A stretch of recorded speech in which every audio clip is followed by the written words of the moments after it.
전북 진안의 명산 구봉산. 바로 지난 일요일 오후였습니다.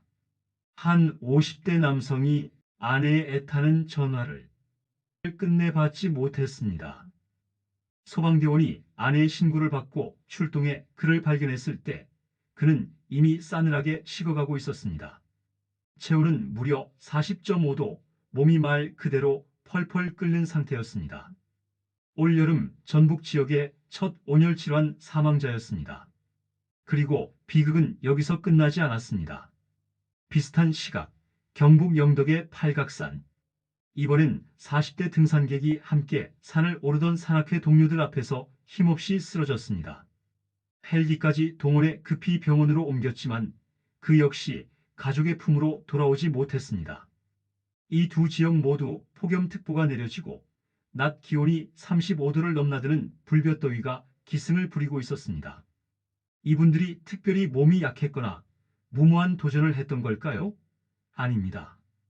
평소처럼 그저 건강을 위해 산을 찾았던 평범한 우리 이웃이었습니다. 오늘 이 영상은 남의 이야기가 아닙니다. 오늘 아침 등산을 생각하셨던 바로 당신이 될 수도 있었습니다. 그래서 오늘 급하게 이 영상을 만들었습니다. 폭염 속 산행이 우리 목숨을 어떻게 앗아가는지, 그리고 우리 어르신들이 너무나도 쉽게 저지르는 사망에 이르는 세 가지 치명적인 실수가 무엇인지 낱낱이 파헤쳐 알려드리겠습니다. 오늘 영상 끝까지 보시는 분은 올여름 최소한 더위 때문에 목숨을 잃는 일은 피하실 수 있을 겁니다. 의학적 진실. 우리는 왜 폭염에 더 취약한가? 흔히 더위는 젊은 사람이나 나이 든 사람이나 똑같이 겪는 것이라고 생각하기 쉽습니다. 하지만 이는 과학적으로 큰 오해입니다. 특히 우리 어르신들의 몸은 폭염에 훨씬 더 민감하고 취약할 수밖에 없는 몇 가지 이유가 있습니다. 첫째, 우리 몸의 에어컨 성능이 저하됩니다. 나이가 들수록 우리 몸은 체온 조절 능력이 자연스럽게 떨어집니다.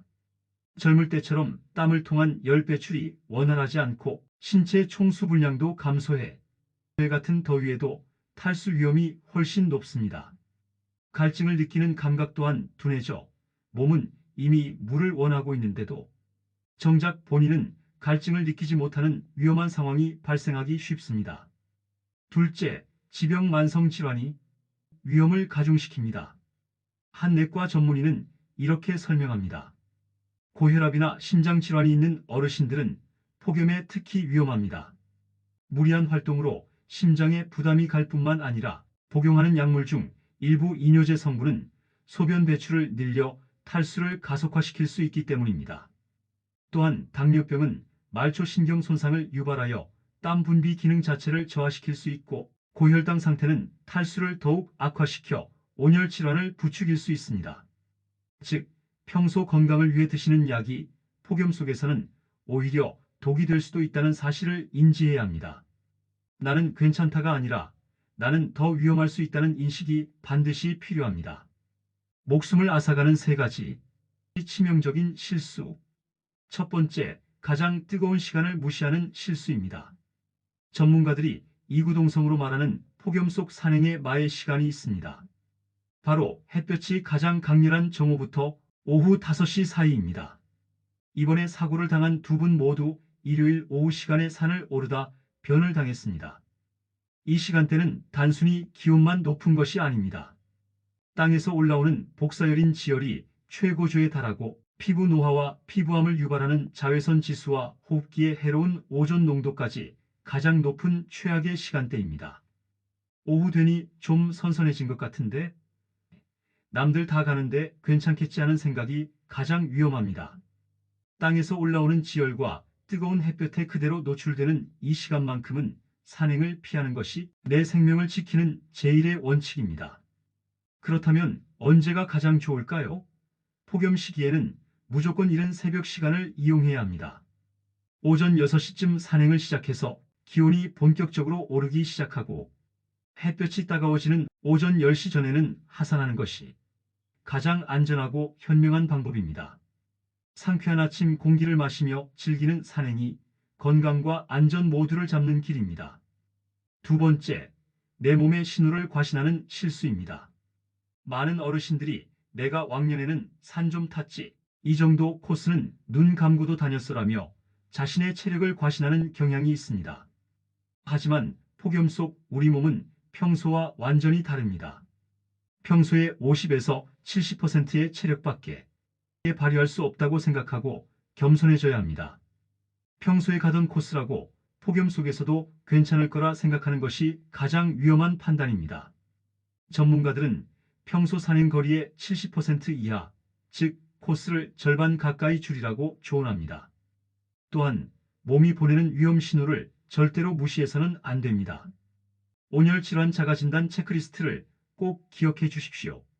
초기 신호, 극심한 피로감, 무기력증, 어지럼증, 근육경련, 위험 신호, 심한 두통, 메스꺼움과 구토, 차고, 축축한 피부, 비정상적으로 빠른 심박수.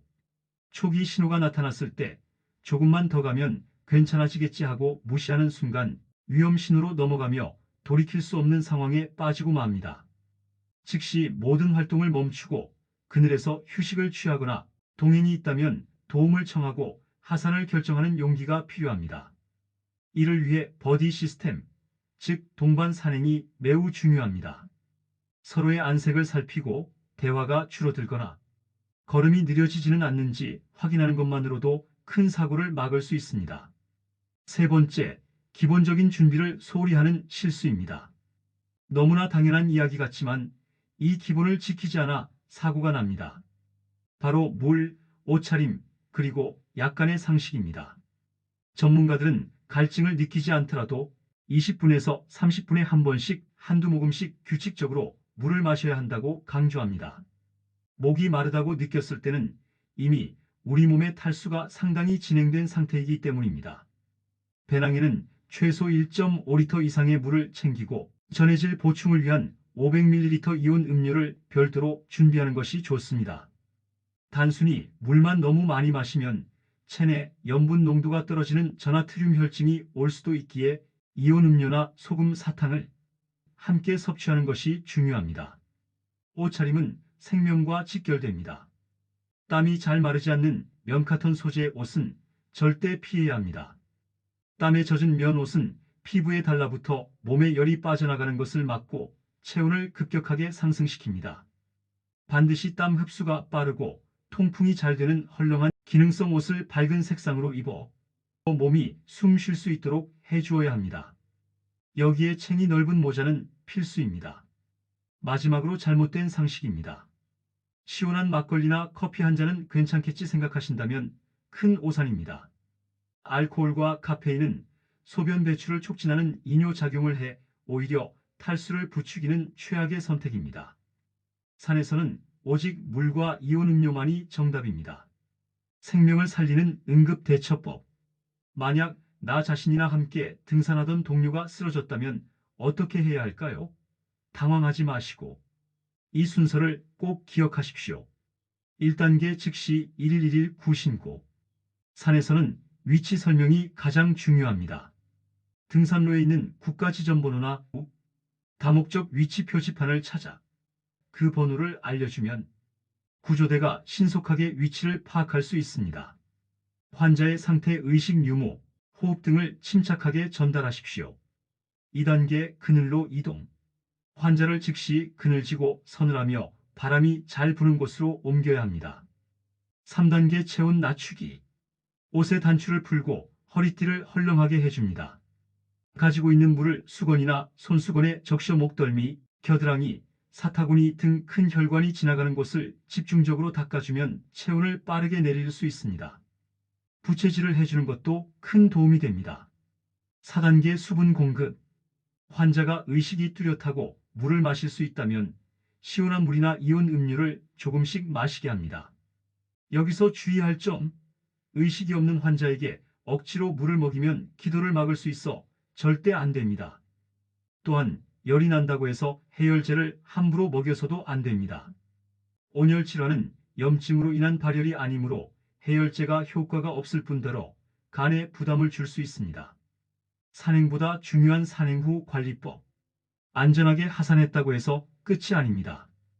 우리 몸은 여전히 스트레스를 받은 상태일 수 있습니다. 먼저 땀에 젖은 옷은 최대한 빨리 갈아입고 가벼운 스트레칭으로 뭉친 근육을 풀어주어야 합니다. 그리고 수박이나 바나나처럼 칼륨이 풍부한 과일과 단백질을 섭취하여 지친 몸에 영양을 공급해주는 것이 좋습니다. 가장 중요한 것은 지연성 온열 질환을 경계하는 것입니다. 산행 후 몇 시간이 지나서 두통이나 메스꺼움, 무기력증이 나타날 수 있습니다. 몸 상태를 계속 주시하고 이상 증상이 나타나면 가볍게 여기지 말고 즉시 병원을 찾거나 충분한 휴식을 취해야 합니다. 오늘 참 많은 이야기를 나눴습니다. 정리하겠습니다. 폭염 속 산행 시 절대 하면 안 되는 3가지 실수는: 첫째, 가장 뜨거운 시간을 무시하는 실수. 둘째, 내 몸을 과신하고 이상 신호를 무시하는 실수. 셋째, 물과 옷차림 등 기본적인 준비를 소홀히 하는 실수입니다. 여기에 더해 우리는 나이가 들수록 폭염에 더 취약할 수밖에 없다는 의학적 사실을 겸허히 받아들이고 만약을 위한 응급대처법과 산행 후 관리법까지 꼭 숙지해 주십시오. 산은 우리에게 건강과 큰 즐거움을 주지만 자연을 존중하고 내 몸을 스스로 아낄 때만 허락되는 소중한 선물입니다. 오늘 알려드린 내용들을 꼭 기억하셔서 올 여름뿐만 아니라 앞으로 맞이할 모든 여름의 산행을 안전하고 즐겁게 즐기실 수 있기를 진심으로 바랍니다. 여러분의 든든한 인생 나침반이 되어드리겠습니다. 오늘 내용이 도움이 되셨다면 구독과 좋아요, 알림 설정 잊지 마세요. 감사합니다.